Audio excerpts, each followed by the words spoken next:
Good morning student. पिछला जो हमने वीडियो देखा उसमें हमने पढ़ा कि गति क्या होता है, गतिशील वस्तु क्या होती है, विरामावस्था की वस्तु क्या होती है, और गति के प्रकार के बारे में हमने पढ़ा कि गतियाँ कितने प्रकार की होती हैं, कौन कौन से उदाहरण होते हैं, उसके बारे में थोड़ा बहुत बात की है। अब हम पढ़ेंगे गति संबंधी कुछ मूलभूत पद होते हैं। मतलब गति के बारे में जब आगे पढ़ाई करेंगे, जब पढ़ेंगे चाल क्या होता है, वेग क्या होता है, विस्थापन क्या होता है, तो उन सब की ज़रूरत पड़ती है। तो जो कुछ मूलभूत पद हैं उसके बारे में जान लें कि गति संबंधी कौन कौन से पद हम इस्तेमाल करते हैं। सबसे पहला है निर्देश बिंदु। निर्देश बिंदु को इंग्लिश में कहते हैं रिफरेंस पॉइंट।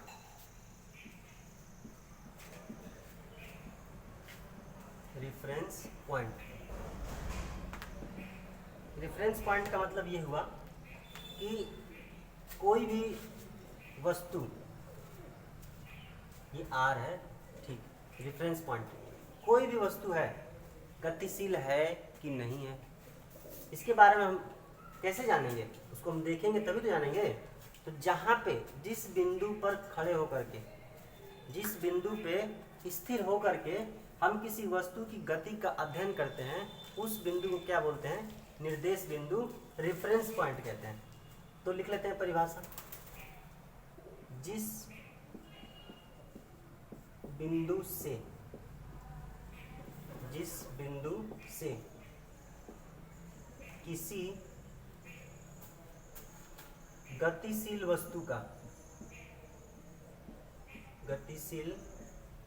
वस्तु का अध्ययन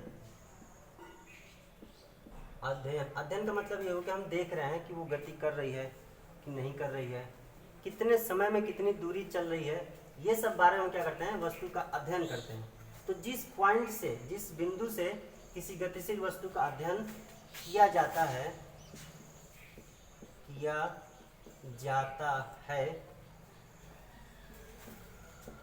उस बिंदु को निर्देश बिंदु कहते हैं। निर्देश बिंदु कहते हैं, ठीक है।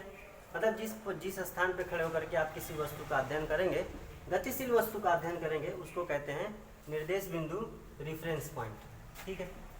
नंबर दूसरा है दूरी। दूरी को बोलते हैं, इंग्लिश में बोलते हैं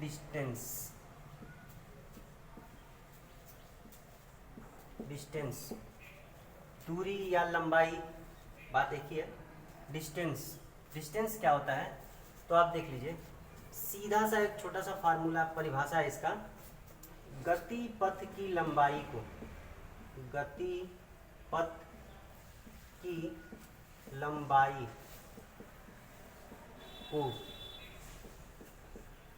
दूरी कहते हैं।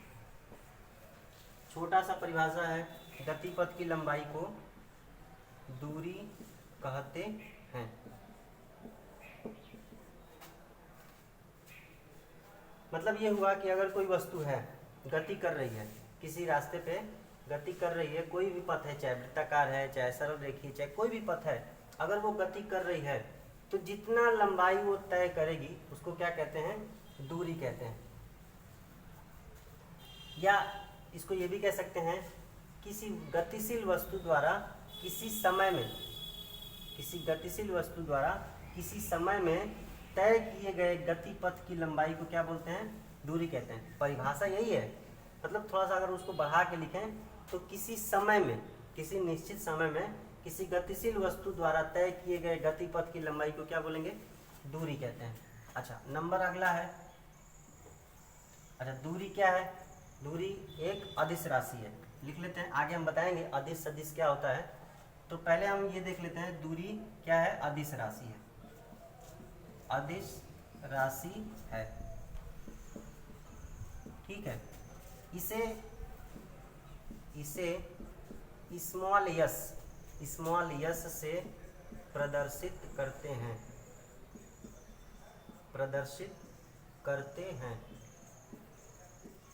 ठीक है, इसका इस्तेमाल हम कब करेंगे, जब आंकिक सवाल लगाएंगे तब।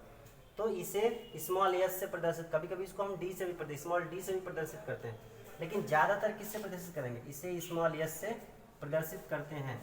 अब इसका मात्रक क्या होता है, इसका मात्रक, ये सब बातें आपको याद रखनी है कि ये कौन सी राशि है, अदिश राशि है, और इसका मात्रक मीटर होता है। मीटर, किलोमीटर, डेसीमीटर, मिलीमीटर सब दूरी का मात्रक है, लेकिन इसका एमकेएस पद्धति में मात्रक क्या होता है, मीटर होता है। ठीक है, चलिए विस्थापन, दूरी के बाद क्या पढ़ते हैं, विस्थापन है। ये भी है मूलभूत पद ही है, इसके बारे में भी थोड़ा समझ लें। विस्थापन क्या होता है तो बड़ा इंपॉर्टेंट, दूरी भी इंपॉर्टेंट है, विस्थापन भी इंपॉर्टेंट है, लेकिन समझ लें, समझना जरूरी है। डिस्प्लेसमेंट, इंग्लिश में बोलते हैं इसको डिस्प्लेसमेंट, मतलब ये हुआ कि किसी, पहले परिभाषा लिख लें, इसके बाद आपको समझाते हैं कि होता क्या है। किसी गतिशील वस्तु द्वारा,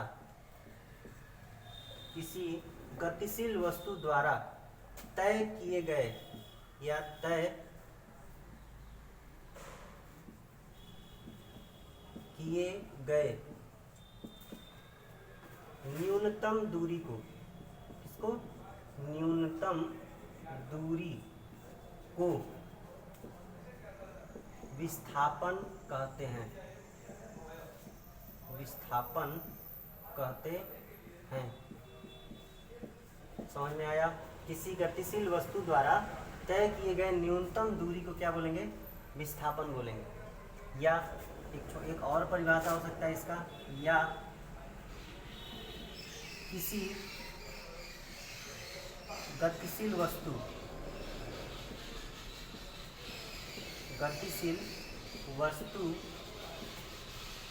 की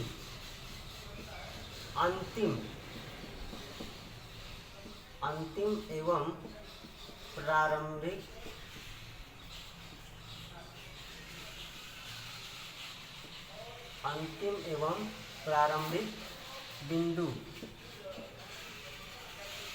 के बीच की न्यूनतम दूरी को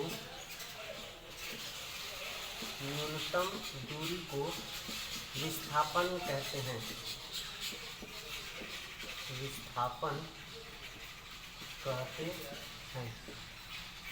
ठीक है, दो परिभाषा है, आप दोनों को याद कर लीजिए या केवल एक याद कर लीजिए, सही है। परीक्षा में आपको एक लिखेंगे तब भी सही है, नंबर मिलेगा, लेकिन समझना जरूरी है क्या चीज़। तो डिस्प्लेसमेंट यानी विस्थापन क्या है, किसी गतिशील वस्तु द्वारा तय किए गए न्यूनतम दूरी को क्या बोलते हैं, विस्थापन कहते हैं। या किसी गतिशील वस्तु की अंतिम एवं प्रारंभिक बिंदु के बीच की न्यूनतम दूरी को क्या कहते हैं, विस्थापन कहते हैं। देखिए विस्थापन दूरी क्या था, अदिश राशि थी। विस्थापन सदिश राशि है, सदिश राशि है। ठीक है, नंबर अगला पॉइंट, इसका मात्रक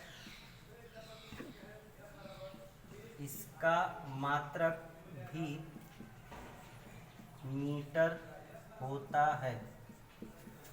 देखिए इसका भी मात्रक मीटर ही होता है, दूरी का मात्रक भी मीटर है, लेकिन दूरी क्या है, अदिश राशि है, और विस्थापन क्या है, सदिश राशि है। नंबर अगला, विस्थापन जो होता है, देखिए विस्थापन या तो दूरी के बराबर होगा, या दूरी से कम होगा। दूरी से कभी अधिक विस्थापन नहीं हो सकता। मतलब ये हुआ कि इसको अगर हम लिखना चाहें, इन दोनों को देखिए, इन दोनों को संयुक्त रूप से लिखा जाता है। एक ये पहचान होती है ऐसे, ये छोटे का पहचान है और ये बराबर का, दोनों को मिला देंगे तो ये बन जाता है इस तरह से कि विस्थापन जो होता है या तो दूरी से छोटा होता है और या तो दूरी के बराबर होता है। ठीक है, यह एक सदिश राशि है और इसका मात्रक भी क्या होता है, मीटर होता है। और इसे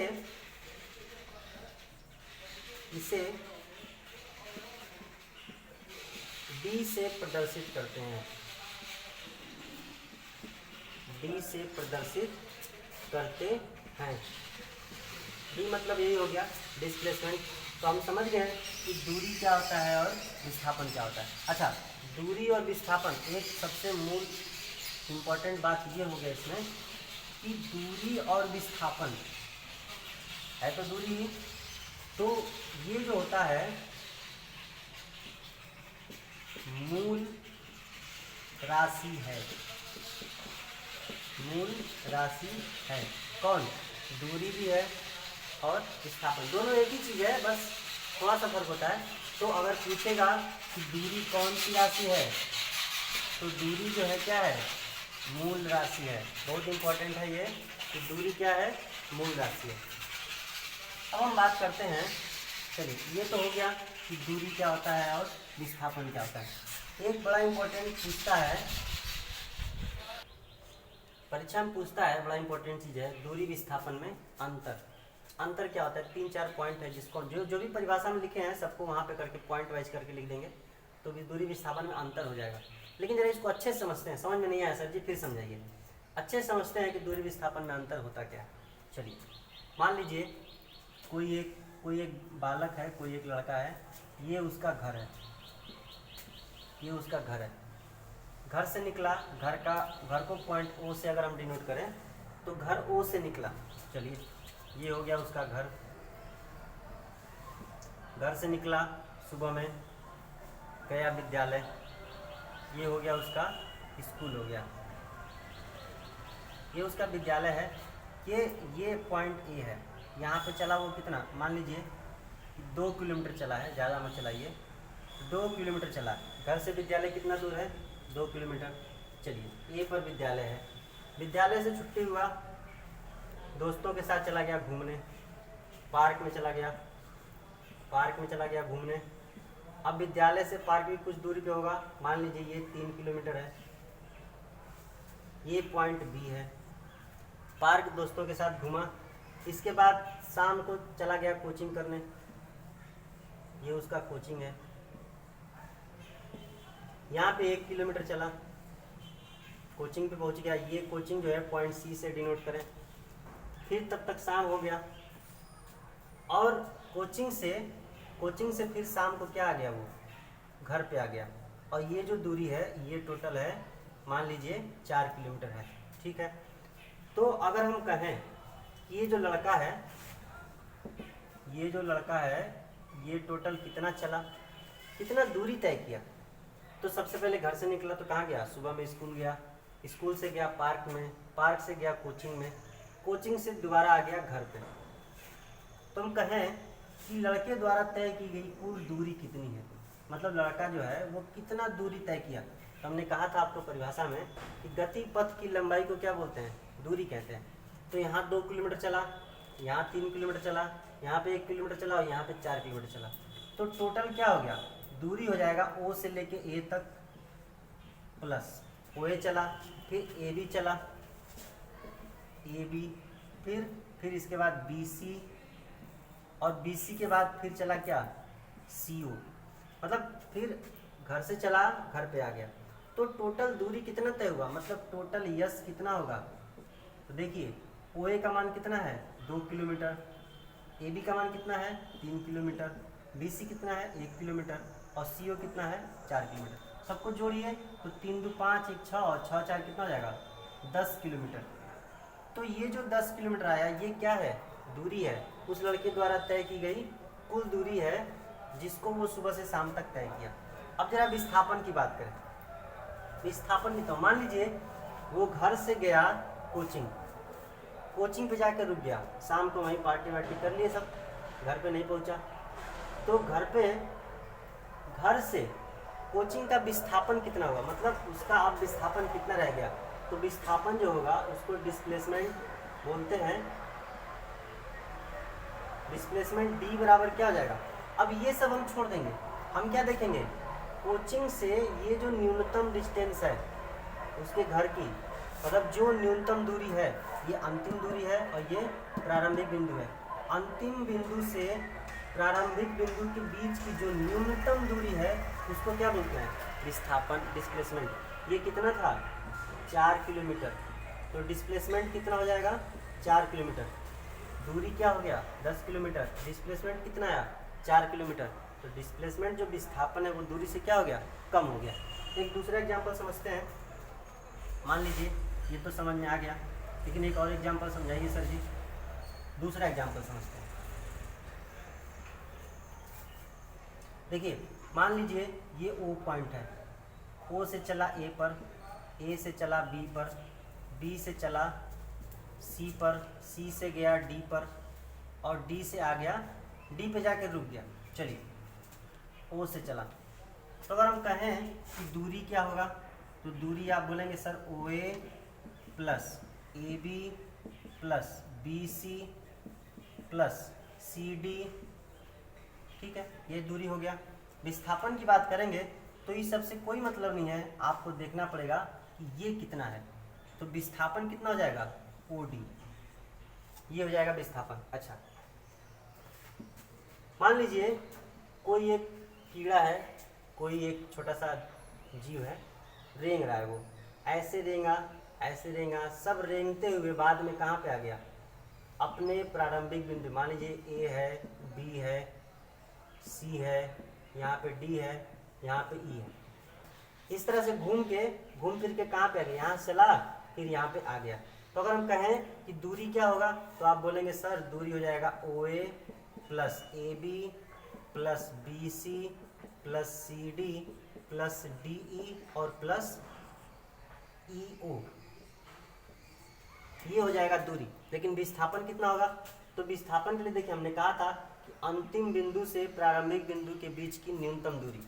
तो इसका प्रारंभिक बिंदु कहाँ है, O पर, अंतिम बिंदु कहाँ है, O पर, दोनों के बीच की न्यूनतम दूरी कितना हुआ पूछेंगे तो आप कहेंगे सर 0 हुआ। जहाँ से चला था वहीं पे तो आ गया। दूरी तो है बहुत, दूरी तो इतना है। विस्थापन कितना है, विस्थापन सर जी 0 है, क्योंकि वो जहाँ से चला था वो घूम फिर के वहीं पे आ गया। तो देखिए दूरी कभी भी, दूरी जो होता है, एक बात आप नोट करके लिखेंगे उसमें, या हम इसमें अंतर में लिखवा देते हैं। चलिए तो अंतर में क्या क्या लिखेंगे, सबसे पहला पॉइंट लिखेंगे,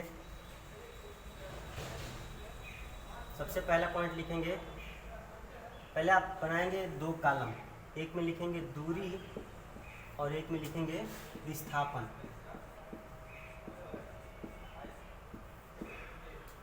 सबसे पहला क्या है, गति पथ की लंबाई को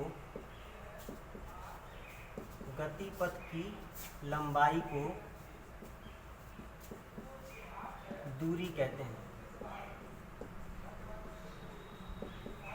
सबसे पहले तो परिभाषा लिख देंगे, गति पथ की लंबाई को क्या कहते हैं, दूरी कहते हैं। विस्थापन में भी वही परिभाषा लिख देंगे जो विस्थापन का आपने पढ़ा था कि किसी गतिशील वस्तु द्वारा तय किए गए न्यूनतम दूरी को क्या कहते हैं, विस्थापन कहते हैं। तो यहाँ लिख देते हैं किसी वस्तु द्वारा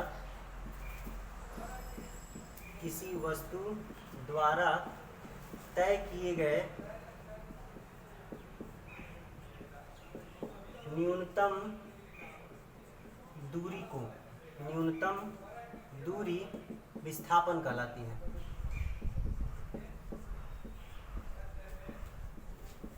विस्थापन कहलाती है, ठीक है। ये तो परिभाषा लिख दी है। नंबर दूसरा क्या हमने सीखा था, इसे यश से प्रदर्शित करते हैं, और इसे क्या करते हैं, इसे D से प्रदर्शित करते हैं, लिख देते हैं, बल्कि D से प्रदर्शित करते हैं। चलिए तीसरा हमने पढ़ा, दूरी क्या है, दूरी अदिश राशि है। अंतर कर रहे हैं ना, समानता नहीं। देखिए इसका मात्रक भी मीटर होता है, इसका मात्रक भी मीटर होता है, उसको हमको लिखने की जरूरत नहीं है, लिख भी देंगे तो गलत नहीं है। लेकिन अंतर लिखना है तो लिखेंगे कि दूरी क्या है, यह एक अदिश राशि है, अदिश राशि है। और ये क्या है, यह एक सदिश राशि है, सदिश राशि है। विस्थापन क्या है, सदिश राशि है। एक और लिख लेते हैं नंबर लास्ट, और भी चाहे आप लिखें लेकिन ये 4 लिख देंगे तो आपके लिए काम हो जाएगा। तो नंबर चौथा लिख देंगे, दूरी कभी भी शून्य नहीं होती, शून्य नहीं हो सकती। दूरी कभी भी शून्य नहीं होती है, कुछ न कुछ उसका मान आएगा, पॉजिटिव मान आएगा, धनात्मक मान आएगा। लेकिन विस्थापन क्या होता है, विस्थापन शून्य भी हो सकता है, ऋणात्मक भी हो सकता है। विस्थापन जो होता है शून्य भी हो सकता है, ऋणात्मक भी हो सकता है और धनात्मक। विस्थापन जो होता है वो शून्य, ऋणात्मक एवं धनात्मक कुछ भी हो सकता है, कुछ भी हो सकता है। तो यहाँ पे हमने दूरी और विस्थापन में अंतर पढ़ लिया कि गतिपथ की लंबाई को क्या बोलेंगे, दूरी बोलेंगे, और किसी वस्तु द्वारा तय किए गए न्यूनतम दूरी को क्या कहेंगे, विस्थापन कहते हैं। इसे स्मॉल एस से प्रदर्शित करेंगे और इसे स्मॉल डी से प्रदर्शित करेंगे। यह एक अदिश राशि है और ये विस्थापन क्या है, एक सदिश राशि है। दूरी कभी भी शून्य नहीं हो सकती, बड़ा इंपॉर्टेंट पॉइंट है। दूरी कभी भी शून्य नहीं हो सकती, लेकिन विस्थापन क्या होगा, शून्य भी हो सकता है, ऋणात्मक भी हो सकता है और धनात्मक भी हो सकता है। ठीक है, धन्यवाद।